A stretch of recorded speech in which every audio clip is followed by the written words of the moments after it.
prière tous ensemble. Amen. La Sainte Vierge est là avec nous.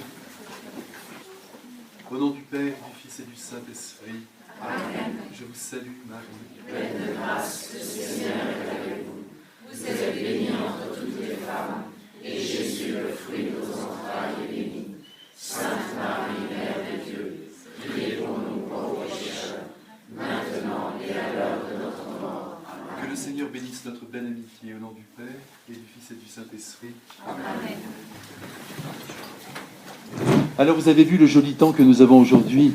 C'est formidable. Rassurez-vous, je ne vais pas parler pendant 2 heures, mais quand même, une petite heure avec vous. C'est un réel bonheur de vous retrouver ce matin. Et puis, à la pensée que nous passons une belle semaine ensemble, eh bien, cela réjouit mon cœur d'homme, mon cœur de prêtre. Et je suis évidemment dans une joie très grande, comme vous, j'en suis sûr, parce que vous profitez bien de tout ce qui vous est offert. Et en même temps, vous savez que cette petite session, cette petite retraite, est axée sur le mystère de la joie. Alors vous savez, c'est pas facile de parler de la joie et en parler sérieusement. Alors là, c'est vraiment pas simple. Parler de la joie, quelle drôle d'idée. La joie, elle s'expérimente, elle se vit, elle se ressent, elle ne s'appréhende pas de l'extérieur. On peut bien sûr en voir les effets, mais de toute manière, elle surgit des profondeurs de notre être. Elle vient dilater notre cœur, je ne vous apprends rien, notre corps même, jusqu'à venir s'emparer de nous. Alors vous comprenez ma difficulté à devoir parler d'elle, car en vérité, disons-le tout de suite, elle échappe à l'analyse. Encore une fois, elle s'éprouve, et on ne peut pas la retenir dans le maillage du langage, c'est pas possible. Toutefois, on peut tout de même réfléchir à ce qui lui donne d'exister en nous ou de disparaître en nous. Alors, allons-y, essayons de parler de cette grande amie qu'est la joie, qui, lorsqu'elle nous ravit, donne à notre vie un élan incroyable en décuplant notre vitalité. Mais alors, dites-moi, la joie, d'où vient-elle? Quelle est-elle au fond? Eh bien, vous savez sans doute que c'est au XIe siècle que le terme français apparaît. Il n'était pas écrit alors comme nous l'écrivons aujourd'hui, on l'écrivait avec un G, du latin gaudia, qui signifie un contentement, une aise, un plaisir. Comme vous venez de le noter, la joie est un terme féminin singulier. Singulier car la joie est pour chacun. Quand elle s'empare de tout le monde, alors à ce moment-là, on l'appelle l'allégresse. Mais nous, si vous le voulez bien, nous allons la regarder en tant qu'elle vient saisir le cœur humain, en tant qu'elle s'empare d'une vie humaine. Donc, c'est un terme féminin, c'est dire que la femme devrait être la première artisane de la joie. Ne croyez pas que je mets la barre trop haut pour vous, hein, mesdames. Mais en vérité, autant le dire tout de suite, quand une femme est joyeuse, dans son foyer, dans sa vie, quand son visage respire la joie, tout le monde est heureux dans la maison.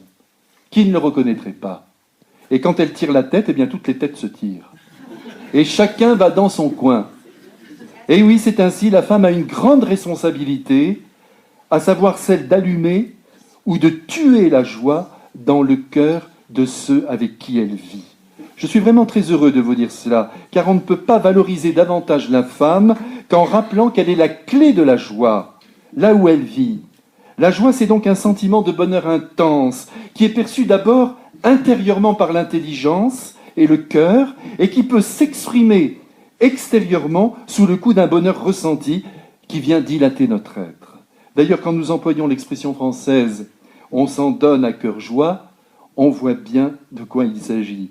Nous sommes alors comme habités par une force nouvelle qui vient ajouter de l'énergie, de la vitalité à notre propre vie, en nous donnant tout à coup la certitude que notre vie est belle, qu'elle est dense et merveilleuse à assumer, tant le bonheur se fait sentir au présent. Alors maintenant, posons-nous une question importante. Est-on plus ou moins disposé par nos tempéraments à ressentir la joie, à l'éprouver? On peut avouer en effet que certains tempéraments pourraient être plus disposés que d'autres à la joie.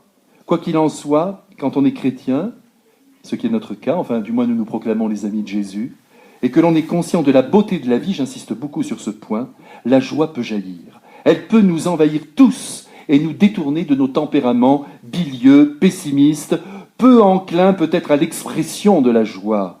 On a remarqué par exemple, voyez, que les tempéraments très enthousiastes et sanguins, qui prennent toujours la vie du bon côté, qui voient les choses de manière avantageuse et qui éprouvent apparemment de la joie, eh bien ne croyez pas qu'ils s'en tirent bien, parce que très souvent la joie ne dure pas en eux. Elle est vécue par un coup. Là, nous voyons que ce tempérament pourtant positif n'est pas forcément vecteur de joie durable, car il faut ajouter que les personnes qui sont par moments excessives dans l'expression de leur joie le sont aussi dans l'expression de leur peine, quand la douleur surgit. C'est-à-dire que chez ces êtres impétueux, la joie ne se maintient pas forcément. Les personnes qui sont lymphatiques, alors vous allez essayer de vous reconnaître dans tous ces types-là, hein, eh bien, les personnes qui sont lymphatiques, vous savez, celles que rien n'atteint, que rien ne touche vraiment, sont des pierres. Ces personnes qui restent froides devant les événements, souvent critiques d'ailleurs devant ce qu'elles voient, c'est épouvantable. Ça, c'est épouvantable. La critique, rappelez-vous, est un étouffoir de joie. Autant le dire tout de suite et que l'on se corrige si l'on a toujours à la bouche le fiel de la critique et du jugement. Là, vous êtes sûr que la joie ne vivra pas longtemps. Eh bien, ces personnes, en apparence, ne sont guère disposées à la joie. Mais rien n'est pour autant perdu pour elles si elles changent de regard, si elles regardent la vie autrement, si elles la conçoivent avec plus d'indulgence, si elles sortent d'elles-mêmes et commencent à se rendre compte de la beauté de la vie et des êtres, eh bien à tous les coups, la joie va monter en elles. Donc si vous êtes lymphatique, secouez-vous, comme vous vous secouez sur vos skis, pour descendre les belles pistes enneigées en prenant garde de ne pas vous prendre un pylône dans la tête. Soyez donc prudent avec la vie, ne l'abîmez pas. Dites-vous que vous avez 1000 raisons d'être joyeux, d'être donc heureux, que la vie est belle malgré les difficultés qui la traversent. Vous savez, en ce moment, je suis à Paris où je mène quelques projets artistiques et je suis étonné de voir que de nombreux musiciens me disent qu'actuellement, ils n'accompagnent que des drames, que des histoires. Au piano, tout est triste, tout est dramatique, il n'y a pas d'élan, il n'y a pas d'enthousiasme, il n'y a pas de joie. Mais qu'est-ce qui nous arrive ? Arrêtons de gémir, cessons de regarder le mauvais côté des choses, cessons d'être grincheux. Allez, il faut que nous fassions un effort. Le premier de ce jour, on commence aujourd'hui. Et vous allez voir si la joie va gagner du terrain dans notre cœur. Prenons l'habitude, quand nous marchons par exemple, de sourire à la vie. Mais pas un sourire béat, mais quand même, voyez, vous vous réjouissez. C'est pas beau, on est en vie, vous vous rendez compte, on s'est encore levé ce matin. Mais c'est une chance immense. Il reste bien sûr un autre type de personnes, et alors je veux tout de suite en parler, ce sont les personnes mélancoliques, qui, comme Chateaubriand, regardent la mer du haut de leurs rochers, en redoutant le ciel gris qui ne tardera pas à devenir noir. On ne saurait trop leur conseiller eh bien, de laisser tomber leurs rochers, de sortir d'elles-mêmes, de cesser de rabâcher leurs griefs. Il y a en effet effectivement des êtres qui, toute la journée, tournent la même soupe négative. Et sur des années, et finissent par créer sur leur visage une sorte de rictus amer. Oh, que tout cela est triste. Eh bien, laissez-moi vous dire que si vous êtes venu au lot pour passer quelques jours, c'est pour vous dépasser. Vous allez donc devoir passer dans l'ordre de la joie, de la piste bleue à la piste noire. Et moi aussi, je vais essayer de le faire avec vous. Je vais essayer aussi de faire quelques progrès. Nous allons essayer ensemble de booster notre joie, de manière à repartir dans quelques jours sur de nouvelles bases, de nouveaux fondements, en ayant ébranlé notre vision des choses et notre vision de la vie, en installant en nous, ce serait un miracle, mais je vais le demander à la Sainte Vierge, une joie, écoutez-moi bien, permanente. Car rien, ici-bas, vous m'entendez bien, rien ne doit venir ternir un seul degré de joie. Attention, l'enjeu est de taille, car si nous grandissons dans la joie, les relations entre nous seront plus belles, plus ardentes, plus porteuses, car la joie attire, alors que la tristesse repousse. Sauf si, évidemment, cette tristesse vient d'une douleur, d'un malheur qui a été éprouvé. Alors là, on est même très heureux de nous approcher de cette personne qui est triste et de l'aider, de la soutenir, de la consoler. Mais, en dehors de cette perspective-là, si quelqu'un n'est vraiment pas joyeux sans raison, eh bien, vous ne vous approcherez pas. Si vous rencontrez des êtres fermés, durs, au cœur sec, presque instinctivement, à moins que vous n'ayez une très grande structure morale et que vous soyez très habité par l'Évangile, vous reculez. Si bien que qui aujourd'hui, là maintenant, alors qu'on est ensemble, dans cette salle, se dit qu'il est seul dans la vie, que personne ne vient vers lui ou vers elle, eh bien cette personne doit s'interroger sérieusement sur son être profond. Y a-t-il en moi suffisamment d'optimisme, d'élan, de joie, de confiance en la vie, pour que d'autres êtres se greffent sur ma propre vie et y trouvent leur joie? C'est important ce que je vous dis là. Trop souvent, nous nous imaginons que nous naissons avec un tempérament, un caractère, et que nous devons l'assumer jusqu'à la mort. Absolument pas. Nous devons travailler sur nous-mêmes, bien voir ce qui nous manque et mettre à mort ce qui nous paralyse ou nous tue dans notre vie. Un être positif, je ne vois pas d'autre adjectif à employer, attire le cœur humain. Surtout que la dimension positive d'un être se voit tout de suite. Je ne sais pas si vous vous souvenez du roman de Dostoïevski, L'adolescent. Voici ce que l'auteur écrit dans ce livre. Si vous voulez étudier un homme et connaître son âme, ne faites pas attention à la façon dont il se tait, ou dont il parle, ou dont il pleure, ou même dont il est ému par les plus nobles idées. Regardez-les plutôt quand il rit. S'il rit bien, c'est qu'il est bon. Le rire est la plus sûre épreuve de l'âme. L'enfant qui rit et qui se réjouit est un rayon de paradis, une révélation de l'avenir où l'homme deviendra enfin aussi pur et naïf qu'un enfant. Rire, être heureux. Vous riez de temps en temps. Tenez, je vais vous raconter une petite histoire, on va voir, on fait une petite expérience, hein, puisqu'on est entre nous là. Mais vous savez que j'ai pas beaucoup de temps malheureusement, c'est un drame, hein. Vraiment, un très très grand drame. Je suis en train de chronométrer, je fonce, et on n'a pas d'autre solution, on va venir nous réveiller à écart. Alors écoutez, je vous raconte une histoire. C'était un petit garçon qui se ronge les ongles, ça arrive, hein. Alors la maman est excédée, elle lui dit maintenant il faut absolument que tu arrêtes parce que ça ne peut pas continuer comme ça. Il dit mais non, mais lui je ne peux pas faire autant. Ah tu vas arrêter. Alors elle cherche un moyen de le faire arrêter et elle lui dit écoute, je te préviens, si tu continues de te ronger les ongles, eh bien tu auras un ventre comme ça. Alors l'enfant ouvre ses grands yeux et paniqué, donc évidemment il arrête immédiatement. Et le soir même, avec sa mère, il monte dans un bus pour rejoindre la maison. Alors il s'assoit avec sa mère et en face de lui, qui il y a? Une dame enceinte. Alors, il la fixe très très nettement. Alors, la dame se penche vers lui et lui dit « Mon chéri, je vois que tu me regardes comme ça. Peut-être que tu me connais ?» Et lui répond « Ah non, je ne vous connais pas, mais je sais ce que vous avez fait. Hein. » Voilà, mais je vois que vous êtes en bonne santé, hein, que vous riez volontiers. Alors, mais continuons. Quand un être est joyeux, mais attention, au plus intime de lui-même, si un rire n'éclate pas de son corps, de son visage, eh bien vous sentez tout de même en lui cette joie. Vous voyez, tout le monde n'est pas démonstratif, mais vous sentez cette joie, cette positivité, et vous avez le désir d'aller vers cette personne qui devient source de bonheur. Alors donc c'est entendu, en ce séjour, où vous devez, c'est un ordre de Jésus, vous détendre. Détendez votre esprit, et essayez de vous demander déjà si face à la vie, vous êtes crispé, en ne voyant que le mal qui s'y déploie, ou si vous êtes souple, et à l'affût de la moindre beauté qu'elle propose, car dans le monde, je le dis volontiers, il y a de très belles choses. Le monde a été créé par Dieu, ne l'oubliez pas. Si l'homme le défigure, par moments, de grandes beautés demeurent, offertes à l'homme gratuitement. Très souvent, dans le monde catholique, on est assez fermé. Hein. Oh là là, ça ne va pas, ça va, ça ne va pas. Il faut faire très attention. Vous savez qu'en 1913, je vous dis ça comme ça, le tango avait été interdit par l'Église, parce qu'on jugeait que c'était une danse trop sensuelle. Et là, je vois que pour l'anniversaire du pape François, un immense tango a été dansé sur la place Saint-Pierre. Vous voyez ? Donc, quand on dit que l'Église n'évolue pas, bien sûr, du côté des dogmes et de la foi, rien ne bouge, au contraire. Même tout est gardé avec beaucoup de solidité. Mais en même temps, il y a des choses où nous prenons conscience qu'il y a des évolutions à opérer. Parce que quelquefois, on voit le mal là où il n'est pas.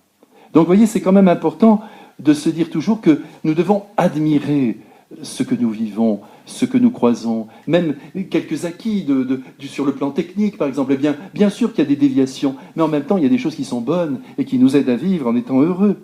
L'abbé Gaston Courtois, je ne sais pas si vous avez entendu parler de lui, c'est un homme tout à fait extraordinaire, qui est mort en 1970, qui a beaucoup travaillé dans le monde de l'éducation, un prêtre tout à fait extraordinaire. Il s'est adressé à des auditoires souvent très simples, et notamment, bien sûr, à la jeunesse, en la façonnant de toute son expérience spirituelle. Il a dit un jour, « La joie chrétienne s'acquiert. Elle est une attitude de courage. » Donc si nous le suivons, nous comprenons qu'être joyeux n'est pas une facilité, c'est une volonté. Ne me dites pas le contraire, il faut vraiment que vous croyiez ce que je vous dis là, et je sais que vous me faites confiance. La joie est appelée à dilater votre cœur, quelles que soient vos conditions de vie. Et nous allons voir comment. La joie est pour tous. Et quand Dieu nous pense, il nous pense joyeux.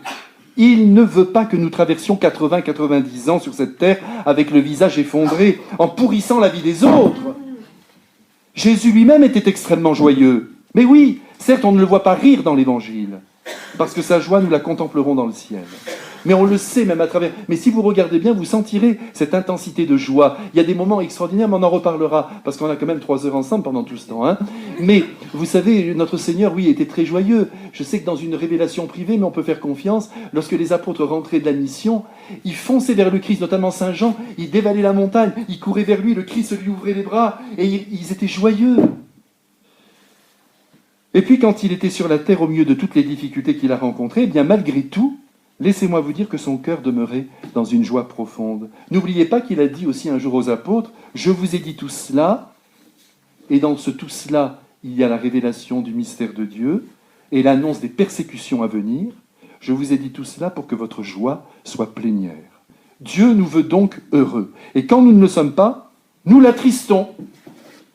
Le mois dernier, nous avons vécu en France des événements qui furent extrêmement douloureux. Il est évident qu'ils n'ont pas été source de joie. Ces événements atroces sont venus blesser notre propre cœur. Et j'espère que nous avons ressenti de la peine. Même si nous n'étions pas d'accord avec la manière de faire de ces journalistes, une mort horrible est venue détruire leur vie, puis la vie de beaucoup d'autres. Et comme disait Hannah Arendt, vous savez, la grande philosophe allemande, elle disait toujours, il y a pire que mourir, c'est la manière de mourir. Et si bien que nous compatissons pour eux, il faut faire attention de ne pas rester dans le monde des idées, vous savez, et au nom des idées, on accepte beaucoup de choses. Non, il faut que notre cœur vibre et comprenne qu'il y a là quelque chose de grave qui s'est passé. Si nous étions le père, la mère de ces hommes, eh bien nous serions sans doute inconsolables. Oui, il ne faut pas que nos idées viennent dominer nos sentiments. Lacordaire, le grand prédicateur que j'estime au plus haut point, il disait toujours, mais si vous retenez cette phrase, on aura fait quelque chose de bien. Il disait, n'enchaînons pas nos cœurs à nos idées.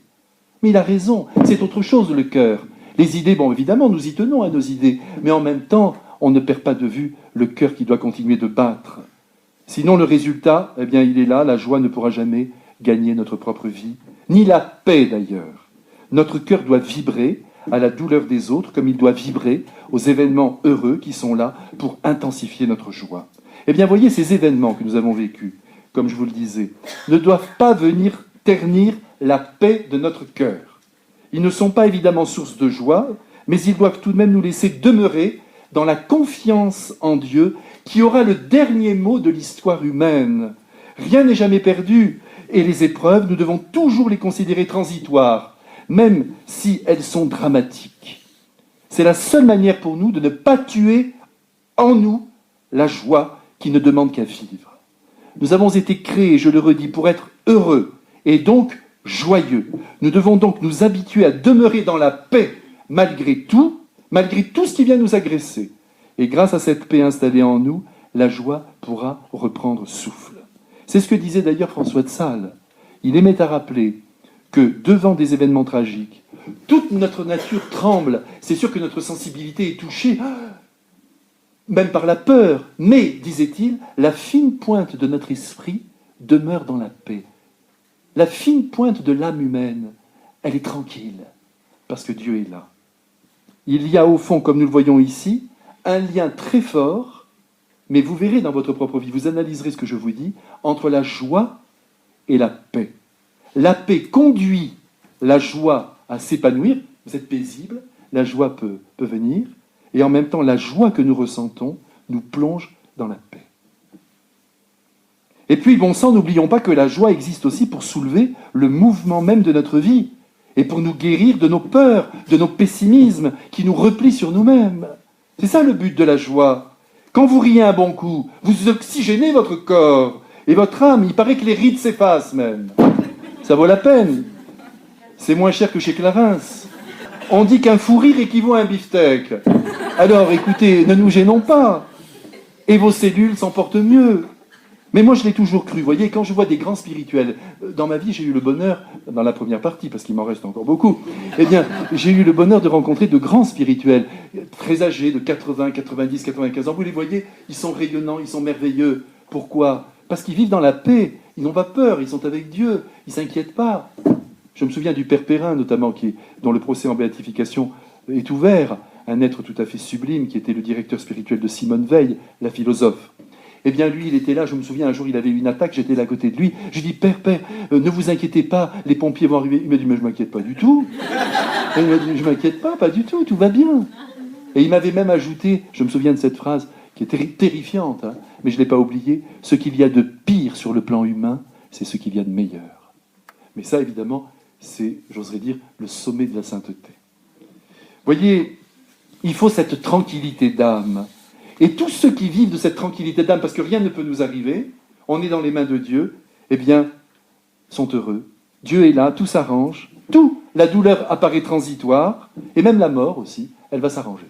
Donc, vous voyez, donc, au fond, on n'a rien à craindre. Personne ne va ajouter un seul jour à sa vie, c'est pas la peine d'avoir peur. Hein. Évidemment, si on fait de grands abus, on provoque aussi notre mort. Mais indépendamment de cela, vous savez, on ne peut rien faire. Donc le mieux, c'est de vivre pleinement, en étant heureux de tout ce que le bon Dieu nous donne. Laissez aussi, je voulais vous dire aussi une chose importante, là, puisque vous êtes là, c'est que quand même vous êtes de sacrés chanceux, de sacrés vénards, de venir habiter ici pendant 7 jours la maison de campagne de la Sainte Vierge. C'est sa maison de campagne ici. Hein. Et oui, c'est sa maison, puisque Marie habita ce lieu, vous le savez, pendant 54 ans, 400 apparitions. Hein. Vous êtes chez elle, elle vous a ouvert la porte, et ça tombe bien car elle éduque comme personne à la vraie joie. Elle qui connut pendant toute sa vie un état de joie permanent. Il est certes très difficile de rejoindre la psychologie de Marie. Là encore, nous découvrirons son être au ciel. Cependant, nous la sentons respirer dans l'Évangile. Nous la voyons se mouvoir. Et ses paroles, ses gestes, sa manière d'être laissent penser qu'elle a vécu dans une joie intérieure extrêmement dense. Attention, une joie intérieure. Un jour, le frère Roger de Thésée a dit ceci, « La vraie joie est d'abord intérieure. Elle est reconnaissance, elle est action de grâce, autant dire remerciement. » C'est ce que je vous disais un peu hier dans la petite homélie, dans notre petite chapelle de montagne. Être capable de dire merci. Vous voyez, dès que vous dites merci, vous sentez que la joie est en vous. Et c'est là tout à fait les caractéristiques du mouvement général de la vie de notre mère, la Sainte Vierge. On va essayer de rester un peu avec elle. Vous voulez bien ? Moi, je l'aime énormément, je lui ai donné ma vie. Mais vous aussi, vous l'aimez. Donc, plus on s'approche d'elle, vous voyez, puisqu'elle est humaine pleinement, elle n'est pas divine, mais en même temps, évidemment, elle touche la divinité. Eh bien, elle nous apprend à devenir pleinement homme, pleinement femme, à vivre vraiment dans l'esprit de son Fils. C'est pourquoi il faut vivre avec elle. Ça, c'est un conseil que je vous donne, mais vraiment, vivez avec Marie. Ne soyez pas comme ceux qui vous disent « Oh non, moi, le Christ, mais Marie, j'en ai plus besoin, elle est le chemin. » Vous vexez le Christ, qui lui a gardé sa mère jusque sous la croix. Et même à la Pentecôte, elle était encore là. On en parlera. Mais voyez, ce rôle de Marie, éducatrice de nos cœurs, est très très important. Il faut que nous vivions avec elle. Et maintenant, elle va éduquer notre joie. Souvenez-vous, quand elle était toute petite, elle avait à peine 3 ans, elle s'est rendue au temple. Vous vous souvenez ? Elle a décidé d'aller vivre au temple. Mais est-ce que vous le croyez ? Ben oui, bien sûr, vous ne me répondez pas, mais c'est sûr. C'est la tradition qui nous le dit. Et vous savez que la tradition, elle est très sûre. Ne croyez pas que parce que ce n'est pas écrit dans l'Évangile, il ne faut pas être les hommes du livre. Nous ne sommes pas, nous, les hommes du livre. On est les hommes du Christ qui est passé à travers les siècles, à travers sa grâce, jusqu'à notre propre cœur. Eh bien, Marie, nous savons que quand elle était toute petite, elle a choisi d'aller vivre au temple. Vous croyez qu'elle aurait pu quitter ses parents comme ça, si elle n'avait pas été joyeuse de le faire ? Elle a senti dans son âme, mais c'était l'Immaculée Conception aussi, hein. Elle avait des grâces qui dépassaient toutes les grâces du monde. Il faut bien dire les choses comme elles sont. Elle n'avait qu'un seul désir, vivre avec Dieu notre Père. Donc elle est partie au temple où elle est restée jusqu'à l'âge de 14 ans. Et là, je peux vous assurer qu'elle a connu une très grande joie. Elle s'est très bien préparée. Elle ne savait pas pourquoi, mais elle sentait qu'elle était complètement prise par Dieu. Elle s'est laissée faire, elle était dans la joie. Elle avait soif de rencontrer Dieu notre Père, de le découvrir. Donc après cette période au temple de Jérusalem, essayons donc, à partir de ce qu'elle vient de vivre là dans son enfance, de nous dire aussi, eh bien nous aussi, que l'on mange, que l'on boive, que l'on se couche, que l'on boive un verre d'eau, un verre d'orangeade ou un whisky, ce qu'on veut, c'est pas grave, mais qu'on le boive joyeusement, quoi. Pas trop, mais enfin quand même. Hein, qu'on soit heureux. Et si l'on visite quelqu'un à l'hôpital, on accomplit une œuvre de charité, on est heureux, on le fait volontiers. Ça, c'est formidable. Vous voyez, faire les choses volontiers. Si on fait les choses à contre-cœur, on est fichu. Vous voyez, le matin, c'est difficile. Nous, tous les hommes, par exemple. Bon, je parle qu'à vous. Entre nous. Il faut qu'on se rase quand même. Hein. C'est pénible quand même, ce rasage quotidien. Mais si on le vit volontiers, vive le rasoir, merci. Ben, ça va mieux, vous voyez. Vous êtes devant votre évier, oh là là, mais c'est magnifique. Enfin, votre évier, votre lavabo. Vous êtes là, hein. C'est petit chez moi. Non, mais chez vous, vous avez le lavabo. Et alors, donc, vous vous rasez, vous êtes heureux, vous voyez ? C'est ça qui est parfait. Vivre bien toutes les choses. Si on commence à dire, vous vous rendez compte, encore cette corvée, on s'en sort pas. Il n'y a pas de joie. Il faut essayer de faire suinter la joie en nous à tout moment, pendant que nous accomplissons nos actions. Il faut que nous nous sentions redevables à tout ce qui nous est offert extérieurement, même si au premier abord, l'envie n'est pas au rendez-vous. Apprécier chaque instant, savourer ce que nous vivons, ne pas être toujours projeté vers l'avenir, en oubliant de considérer que ce que nous sommes en train de vivre est porteur de joie et de bonheur. Vous prenez un livre entre vos mains, vous êtes heureux, surtout si c'est un livre à moi.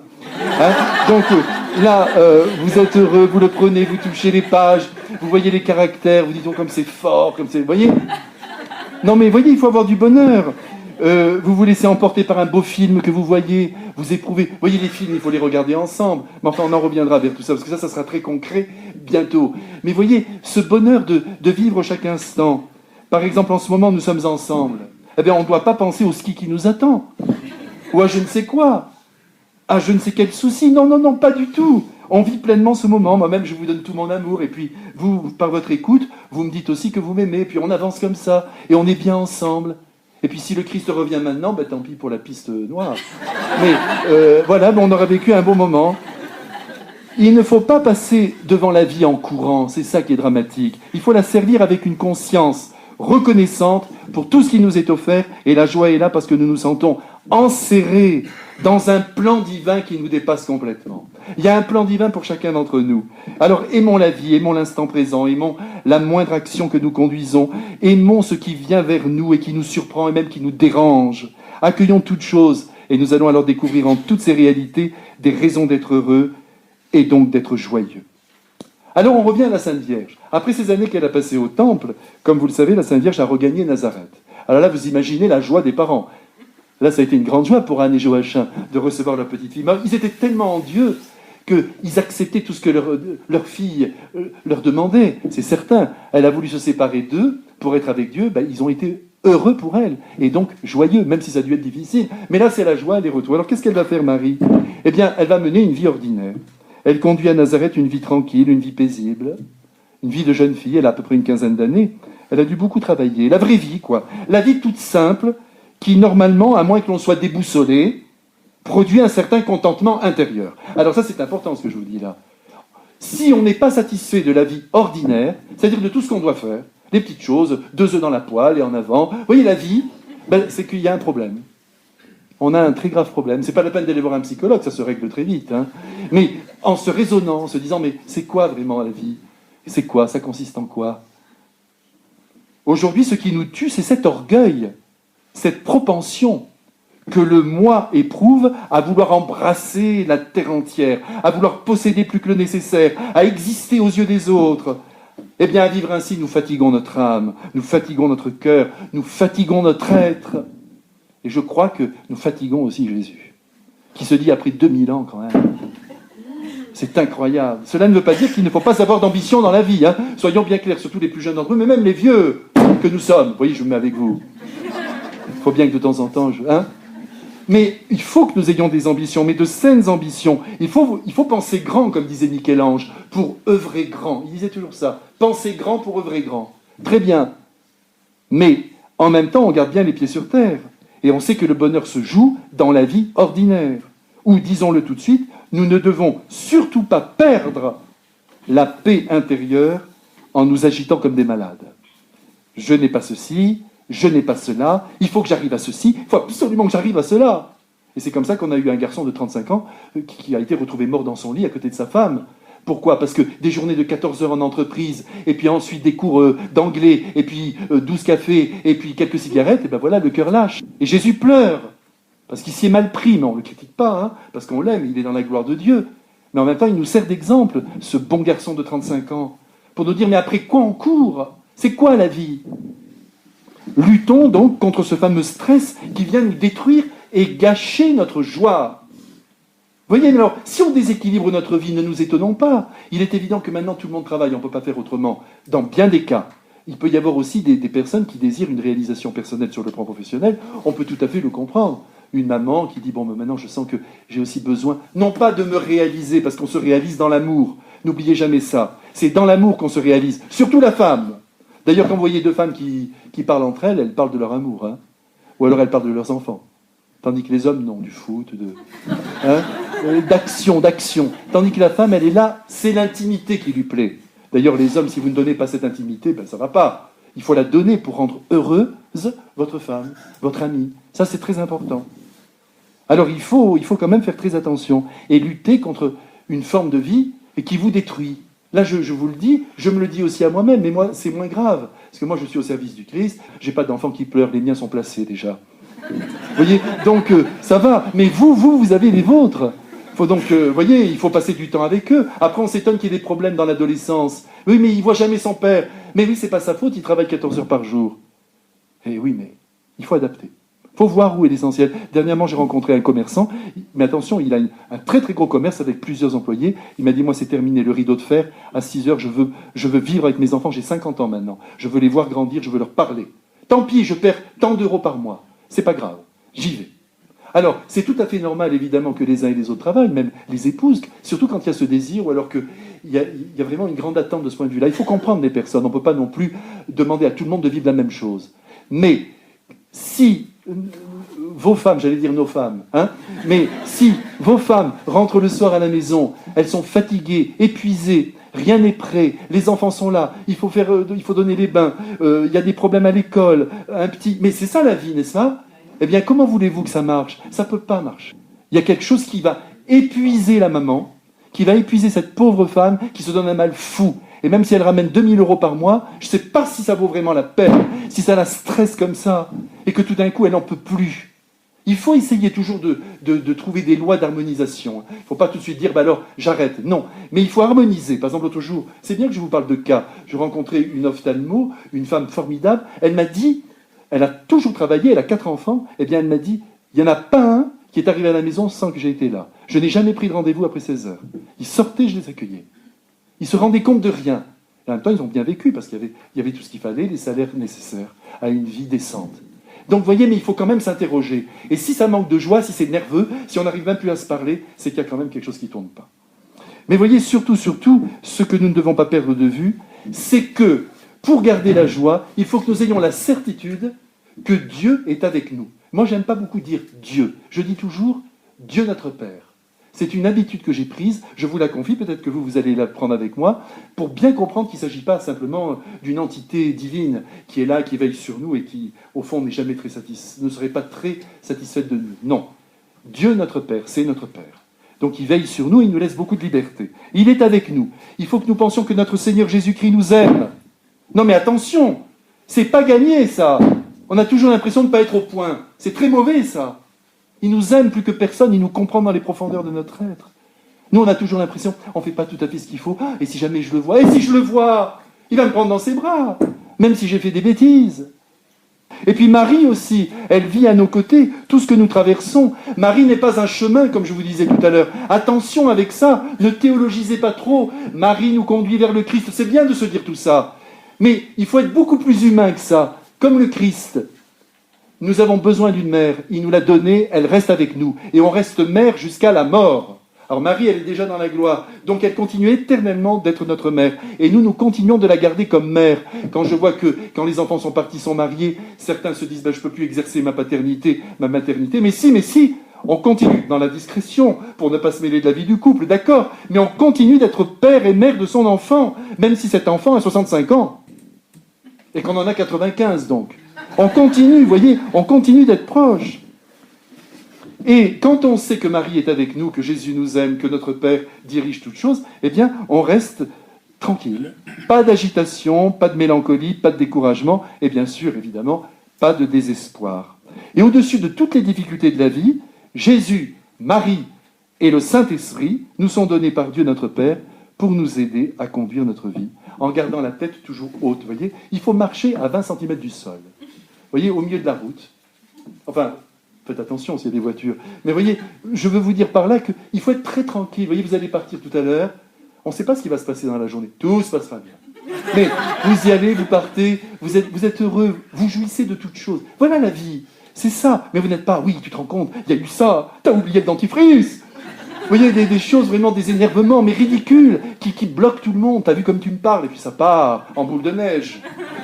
Ça y va, et toute la journée est gâchée pour finalement le soir se dire dommage, mais en attendant, on est passé à côté. Tandis que vous voyez de la compréhension, de l'indulgence, du respect de l'autre aussi, et puis de l'appréciation de ce que nous vivons. Marie vivait très unie au Créateur, comme ses parents d'ailleurs en bons juifs, j'en suis sûr. Cette certitude de la présence de Dieu réjouissait leurs âmes, bien que les souffrances, les difficultés, les épreuves n'aient pas été absentes de leur vie. Vous savez que la vie à Nazareth, il y a 2000 ans, ça ne devait pas être très facile. Hein. Pas de confort, pas de commodité, pas d'argent. Le jardin, oui, le jardin, mais avec toutes les exigences, c'est bien le jardin, mais quand même, c'est un souci. Et voilà, mais ils se contentaient sans doute de peu. Vous savez, quand j'étais en Roumanie, j'y étais durant une année, c'était une année merveilleuse, en 1994, vous voyez, c'est pas récent, mais là-bas, je peux dire que c'est la première fois que je vivais dans une société non développée, il n'y avait rien. C'est simple, même pas le nécessaire. Mais je peux vous assurer qu'il y avait une joie qui venait de deux éléments, qui venaient de la foi. Le matin, à 6h30, la messe était célébrée. Tout le monde était là, tout le village. Hein. Tout le village, 3000 personnes. Hein. Personne manquait, ni homme, ni femme, ni enfant. Après, tout le monde au champ. Tout le monde travaillait, tout le monde se donnait du mal. Les petits de 3 ans ramassaient les dorifores près des pommes de terre. Le père bêchait, la mère ramassait. Les enfants avaient droit à 56 absences à l'école pour pouvoir aider les parents dans les champs. Donc vous imaginez, ils avaient tous des mains très abîmées. Je me souviens, ça m'avait beaucoup marqué. Moi, j'étais responsable d'un noviciat où il y avait 44 jeunes, dont 20 sont devenus prêtres. Mais je regardais souvent leurs mains. Tout le monde était tailladé, tout le monde était abîmé par une vraie vie de travail. Et ils partaient à 3 heures du matin pour aider les parents. À 3 heures du matin, ils étaient au champ, avec les petits le long des rues, avec leurs petites bêches. Et quand je leur disais, mais tu n'étais pas fatigué, ils me répondaient, mais il fallait bien aider maman. La vraie vie, vous voyez, la vie ordinaire, eh bien, c'est comme ça que je la vois à Nazareth. Eh bien, ils étaient heureux, pourquoi ? Eh bien, parce qu'il y avait la foi, ça c'est sûr, et il y avait aussi les relations entre eux. C'est-à-dire une entraide, une volonté de s'aimer les uns les autres et de se soutenir, puisqu'il n'y avait rien. Vous savez, quand je rentrais dans des maisons, je ne vous embête pas avec tout ça, hein. Quand je rentrais dans des maisons, je voyais par exemple, il n'y avait pas d'eau, hein. Il fallait aller au torrent. Je voyais des grosses bassines avec des blousons qui trempaient, vous savez, pour les enfants, quand ils avaient été malades.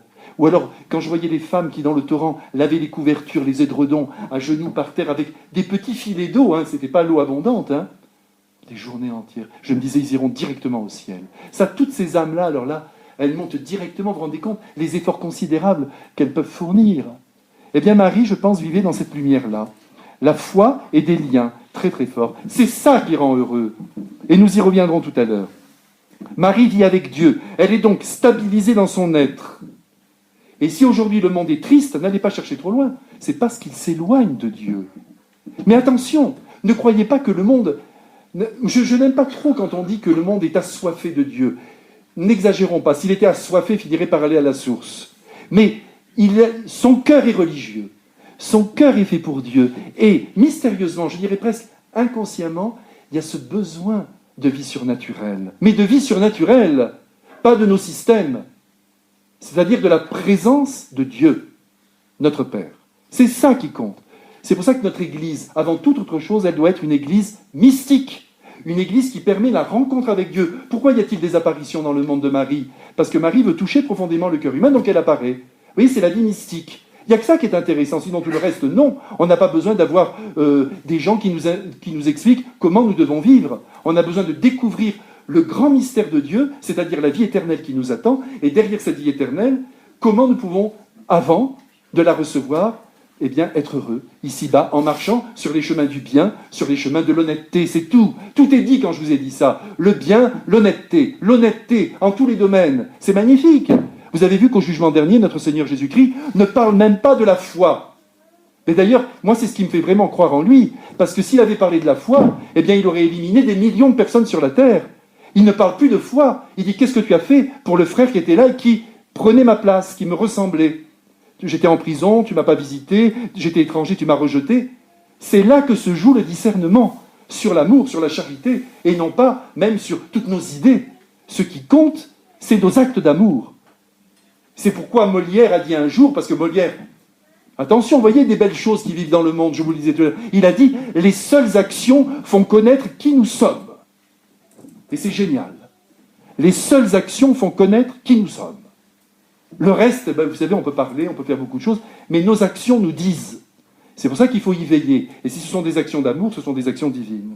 Vous voyez, il faut arriver à se dire que le monde donc, qui s'éloigne de Dieu, évidemment, ne peut être que triste, d'autant plus que les questions demeurent. Vous savez, toutes les questions métaphysiques, comme la vieillesse, la souffrance, la mort, tout le monde est confronté à cela. Tout le monde se dit, oh là là, j'ai 70 ans, il me reste encore combien? Vous voyez, on s'inquiète comme ça. Si on connaissait le mystère de Dieu, on serait beaucoup plus paisible. Bon, ben là, on ne le connaît pas.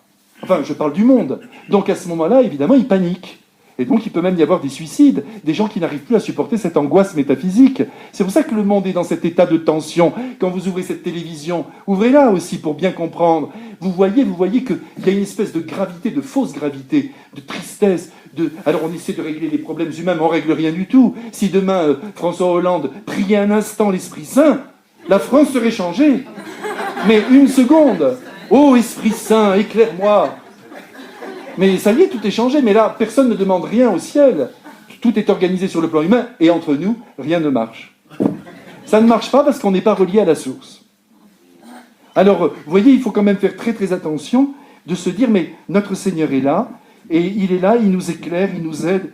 Nous, on est tranquille, mais le monde, eh bien, il faut essayer de l'éclairer aussi. Et de lui parler de Jésus. Ne lui parlez pas de la morale. Parce qu'il ne peut pas adhérer. Vous voyez, là, par exemple, on a un pape extraordinaire, donc il est très aimé, tant mieux, on est très heureux. Mais tous nos papes précédents n'ont pas été tellement aimés. Jean-Paul II, oui, parce que c'était une icône, et puis c'était 25 ans, on l'a vu vieillir, mais attention, il a été très, très, très controversé, hein. Faut pas croire, hein. Jean-Paul II, il en a bavé, hein, surtout les premiers temps de son pontificat. C'était Benoît XVI, dont on reparlera dans 1000 ans, vous verrez, parce que c'était vraiment un très, très grand pape. Il a fait tout ce qu'il a pu, il était très chaleureux, au fond, mais ils l'ont brisé, ils l'ont cassé. Pourtant, ces idées étaient d'une justesse absolue. Mais c'est là qu'on se rend compte que le monde n'est pas touché par les idées. Le pape François, il prend un sac qui vient de tomber de la main d'une dame, il lui redonne le sac, tout le monde, bravo. Vous voyez, c'est l'image qui compte, c'est l'émotion, c'est le cœur, c'est le sensible. Les idées, ça passe pas. Alors nous, il faut se dire, bon, essayons ici-bas d'apporter cette chaleur, de vivre dans notre cœur profond, en se sentant stabilisé par la présence de Dieu, et d'être docile à cette présence. Pas d'agitation mentale. Il ne faut pas tourner en rond dans la maison quand ça ne va plus. On parle fort, vous savez, des moments quand on est énervé. Ça vous arrive aussi, hein? Tous nos sens se livrent à cette agitation. Il est alors évident que la joie n'est plus là. La paix est perdue. Je vous ai dit tout à l'heure le lien existentiel qui existe entre deux réalités, la paix et la joie. Elles sont toutes les deux, vous le savez, des fruits du Saint-Esprit en nous. Hein. Eh bien, je vais ajouter maintenant un troisième élément qui est essentiel et qui procure la joie, c'est l'espérance. Mais je vais bien vous expliquer ça. Car c'est l'espérance qui rend la joie plus lumineuse et plus permanente. Donc qu'il soit bien entendu que face à l'épreuve que nous rencontrons, voyez, on a une épreuve, il y a une difficulté qui vient de surgir, eh bien, elle nous nargue. Il faut tout de suite, se rendre dans le cœur de Dieu. Autant dire, dans la présence intime de Dieu. N'oubliez pas que la très sainte Trinité habite en nous. Ça aussi, vous voyez, ça ce sont des choses, les hommes ne se doutent pas de ça. Ils s'imaginent que l'Église est là, oui, elle vous aide, vous priez Dieu. Mais personne ne connaît le vrai mystère, qui est que depuis le baptême, nous sommes habités par la très sainte Trinité. Et qu'il suffit de l'appeler pour qu'elle soit avec nous et qu'elle permette à toutes nos facultés humaines d'aller le plus loin possible, jusque dans ses rêves. Le monde ne connaît pas ça, parce que nous n'en parlons pas. On parle de comment il faut vivre. Mais non, la présence de Dieu en nous, qui vient nous éclairer, nous vivifier, nous fortifier. On est habité par la Sainte Trinité, elle respire en nous, nous sommes unis à elle d'une manière ineffable. Et c'est parce que nous nous savons animés de l'intérieur par cette présence que nous avons confiance en l'avenir et que nous nous disons tous les jours que le meilleur est devant. Mais dites-vous ça, le meilleur est devant. Et ce meilleur, nous l'espérons très fort. C'est dire que qui espère parvient à être heureux. Ne nous voilons pas la face, nous avons une tendance naturelle à tomber dans la tristesse. Il n'y a rien à faire. Dans le dégoût, dans le découragement. Ah, on nous a dit un petit truc, ça y est. Oh, c'est un monde d'une fragilité inouïe. Toute la journée, on nous parle de nos blessures. Mais arrêtons. On a sans doute connu des choses dans notre enfance, notamment dans notre adolescence, des choses qui nous ont fait mal. Mais Jésus vient faire toute chose nouvelle. Ou on le croit ou on ne le croit pas. S'il est capable de remettre debout un handicapé, il est capable de nous remettre debout dans notre psychisme. Mais si toute la journée nous serinons ce que nous avons vécu, nous nous enlisons. Et la joie ne peut plus être au rendez-vous. Il faut arrêter avec tout ça. Il faut devenir amnésique. Oubliez tout. Vos péchés, vos erreurs, tout est dans le cœur de Dieu. Il a tout pris. Je vous dis, il nous aime comme personne. Mais ne portez pas votre sac à dos jusqu'à la mort. Vous serez malheureux comme tout, trop lourd. Et ça va vous enfoncer. Ce sont de mauvaises culpabilités. Jésus nous veut libres. Si tes péchés sont comme l'écarlate, je les rendrai blancs comme la neige. Ça, c'est le mystère du Christ. Il n'y a que lui qui est capable de faire ça. Tous les autres sont des maîtres de sagesse. Faites ceci, vivez tant de... Très très bien. Parfait. Moi, je n'ai rien contre. Ça fait du bien, ça aide. Mais Jésus, lui, il dit, allez, tu es tout neuf. Voilà, tu es tout neuf. Bon, et regardez, Marie-Madeleine, par exemple. Vous l'aimez bien, Marie-Madeleine? Elle est sensationnelle. Bon. Eh bien, Marie-Madeleine, imaginons qu'elle ait connu son dernier homme à midi. À 12h30, elle rencontre le Christ. Crac. À 1h, elle vit avec lui, et voilà. Et elle devient une des plus grandes saintes de l'histoire. Il n'est pas là, tu sais, il faudrait quand même qu'on voit si ton passé... C'est parti. Elle change de route, elle a compris là qu'elle est devant un amour qu'elle n'a jamais connu, un amour extraordinaire qui l'envahit, et puis elle est heureuse, et c'est une autre femme. Alors nous, arrêtons. Non mais c'est bien tout ce que je vous dis là. Parce que moi, le premier, de temps en temps, je reviens, je suis là, je suis sûr quand je pense que tu penses quoi? T'es pas malade, non, de penser comme ça, non? Parce que de temps en temps, quand on pense, on est malade. Hein. Il faut pas, on avance. Il ne faut pas s'enferrer, si vous voulez, dans nos raisonnements. Il faut être simple avec Jésus. Mais qu'est-ce que vous imaginez que nous sommes? Nous sommes de pauvres hommes. Nous venons de la boue. La perfection ici-bas n'existe pas. Il n'y en a qu'un qui est parfait. Dieu notre Père et la Sainte Vierge. C'est tout. Tous les autres, on se bat. Et on restera bancal comme ça jusqu'à la fin. Soyez bien rassurés. C'est pour ça que l'Église prend bien la précaution, toutes les messes, de nous faire dire que nous sommes pécheurs. Mais attention, il faut en avoir une grande certitude. Moi, j'aime pas tellement quand on prie pour les pécheurs. Nous sommes des pécheurs. Nous sommes pauvres et nous le resterons. Et il y a des choses en nous qui nous marquent très profondément, qui marquent nos structures, qui ne bougeront pas facilement. Mais Jésus dit, je ne vois pas. Vous savez, Jésus est extrêmement pudique. Hein. Il est là, il nous aime, on est son enfant. Regardez dans une famille, vous en avez 3. Il y en a un, il est parfait. L'autre, un autre pour l'école, bon. Mais vous ne le rejetez pas. Vous dites pas, regardez, ce petit, quand même, tu aurais dû. Ça, c'est terrifiant. Tu es ce que tu es. Évidemment, s'il n'en fout pas une, il faut l'aider. Mais sinon, indépendamment de cela, chacun a ses propres capacités. Et si on n'écoute pas vraiment bien la personne, ce que Jésus fait avec nous, eh bien, cet enfant que vous n'avez pas bien écouté, pour qui vous avez mis la barre très haut, vous avez dit tu dois y arriver parce que c'est très important d'y arriver, eh bien cet enfant fera le contraire. Pour essayer de lui dire je n'y arrive pas, mais je vais te le montrer d'une autre manière. Alors que ça serait si simple de prendre les êtres comme ils sont. Comme Dieu nous prend lui-même, il nous prend et il ne nous juge pas, il est là, il dit avec ta matière qui est défectueuse, allons-y, eh bien je vais faire quelque chose de beau. Il faut que vous ayez cette certitude. Et voyez, ce qui nous tue aussi, c'est que très souvent, nous n'avons pas assez d'enthousiasme en nous.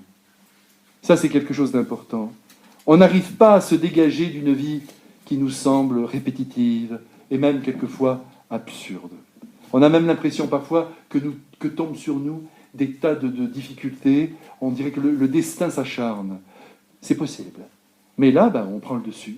On redistribue les cartes, on réfléchit, on prie, on s'enfonce en Jésus, et vous sentez qu'il vous stabilise. Vous voyez, une toute petite seconde, vous êtes vraiment écrabouillé, vous essayez, vous vous plongez dans la prière, je vous le garantis, en 5 minutes, vous êtes réparé.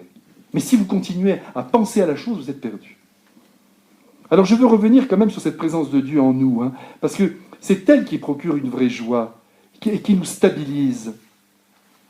Il faut vraiment que vous disiez ça à Jésus. J'ai imaginé une petite prière. C'est une idée, hein, mais vous faites avec vos mots. Mon Jésus, je sais que tu es là. Vous voyez, quand vous avez une difficulté, je sais que tu es là, que tu es présent à ma vie, que tu me tiens en ce moment où je traverse quelque chose de difficile. Empêche que je me décourage et que je sombre dans la tristesse. Je te redis toute ma confiance. Tous les deux, nous ne faisons qu'un. Il ne peut rien m'arriver. J'ai cette espérance que tu me tiens et qu'un jour je te verrai. Et que tout ce que je vis aujourd'hui de difficile sera un jour anéanti. Oui, si vous pensez ça, mais vous êtes sauvés. Mais il faut le dire à haute voix. Jamais mentalement.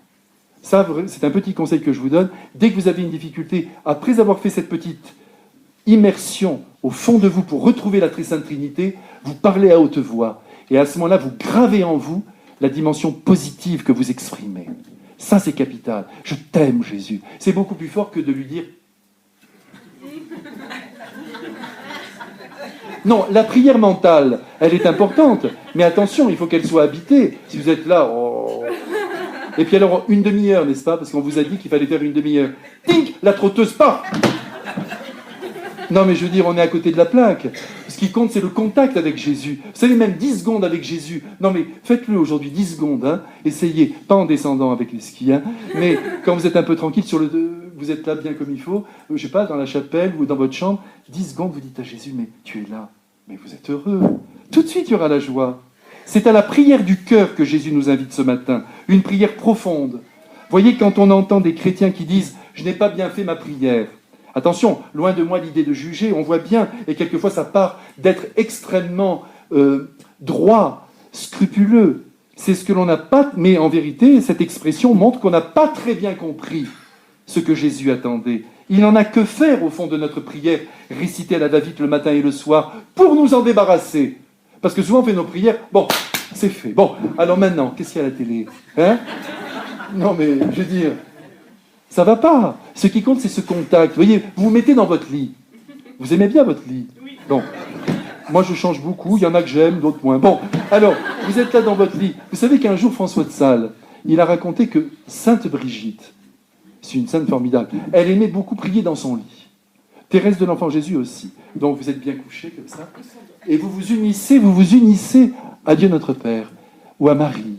Vous êtes avec eux, bien dans le lit. Et alors, elle avait une copine, Sainte Brigitte, qui, elle, était très anxieuse. Et alors, elle se mettait à genoux, elle priait. « Où es-tu? Tu te caches. Jésus, je t'aime. » Et alors, un jour, elle voit le Christ, cette copine de Sainte Brigitte. Ah, elle le voit. Elle lui dit, « Seigneur, où es-tu » Il lui répond, « Si tu me cherches, je suis dans le lit de Brigitte. »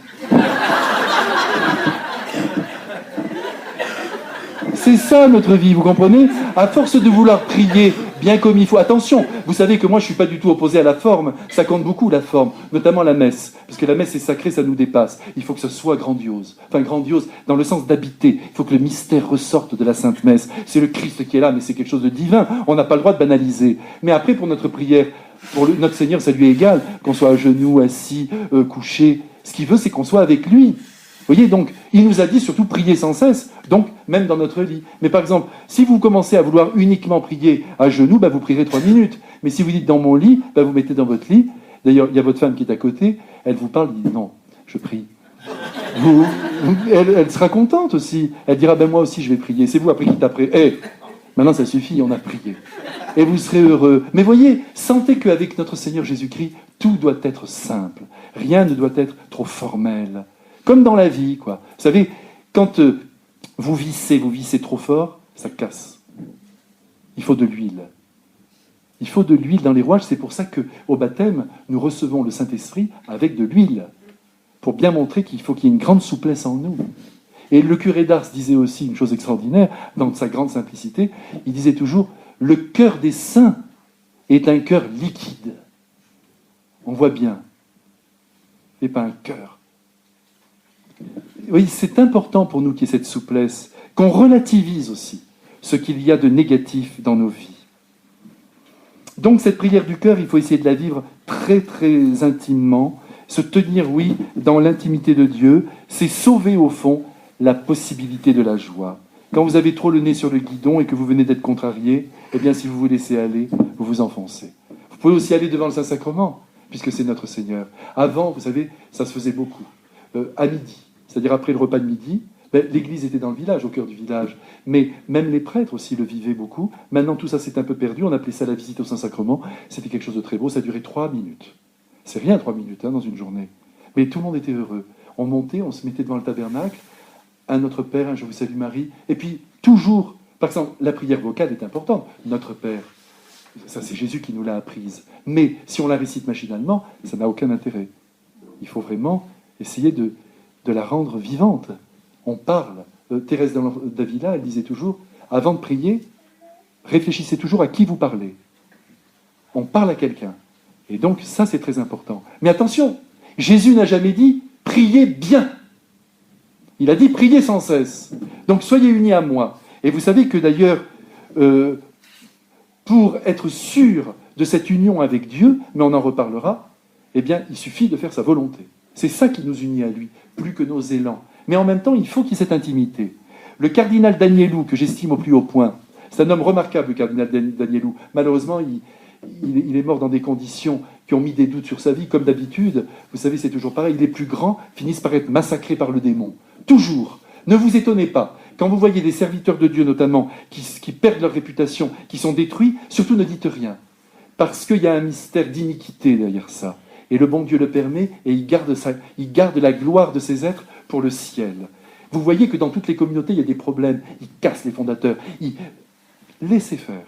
On verra au ciel. Alors le cardinal Danielou, lui, il est mort parce que chez une femme à qui il avait porté 3000 francs pour l'aider, une prostituée. Et il a eu une attaque cardiaque. Alors vous imaginez, dans notre monde policé, ce que ça représentait le cardinal Danielou, alors que je vous assure, c'est un grand saint. Si vous lisez ses carnets spirituels, si vous voyez le rythme de sa vie, eh bien lui, il disait toujours, on peut dire que la joie est une des marques les plus sûres de la présence du Saint-Esprit dans une âme. Donc si vous n'êtes pas joyeux, c'est que le Saint-Esprit n'y est pas. Si bien que, si nous vivons vraiment sous la motion du Saint-Esprit, la joie sera au rendez-vous et nos difficultés s'évanouiront comme neige au soleil. Eh bien, c'est ce qu'a vécu la Sainte Vierge et c'est ce qui l'a maintenue toujours dans la joie. Vous savez, à l'heure de l'Annonciation, malheureusement, je ne vais pas pouvoir tout voir avec vous parce qu'on est déjà venu me chercher. Là, vous voyez, ça fait trop longtemps que je vous parle. C'est pas grave. Eh bien, à l'Annonciation, on sent quand même ce climat de joie. La Sainte Vierge est tellement surprise par la venue de l'ange qu'elle n'a même pas le temps d'être joyeuse. Mais l'ange lui dit, réjouis-toi. C'est ça, c'est pas je vous salue Marie, c'est réjouis-toi Marie, comblée de grâce. Réjouis-toi, sois heureuse. Et la Sainte Vierge a dû se réjouir en se demandant ce qui lui arrivait. Vous sentez ce climat de joie extraordinaire. Et cette joie qui est appelée d'ailleurs à se partager, parce que dès que l'ange part, qu'est-ce qu'elle fait? Parce que l'ange ne lui a pas parlé de Saint Joseph. Sinon, elle aurait parlé à Saint Joseph de ce qui est arrivé. Il lui a rien dit. C'est une femme de secret, sur qui Dieu peut compter. Alors, qu'est-ce qu'elle fait? Il lui parle d'Élisabeth. Élisabeth, ta cousine, est enceinte. Elle ne fait pas ni une ni deux. Elle part avec son Dieu dans son ventre, avec tous les risques que ça suppose, et elle fait 200 km, car il y a 200 km qui séparent Nazareth d'En Carême, et là, elle part visiter sa cousine. C'est quelque chose d'extraordinaire. Et quand elle arrive, tout de suite, c'est la joie. Vous vous souvenez? L'enfant tressaille, bienheureuse es-tu, toi qui as cru en les paroles de Dieu sur ta vie. Non mais vous imaginez toute cette effervescence. Et puis Marie tombe à genoux, mon âme magnifie le Seigneur. Elle est heureuse, elle chante. Alors oui, il faut faire très attention, c'est ça que je veux en venir ici, parce que je ne veux pas anticiper sur ce que je vais vous dire la prochaine fois.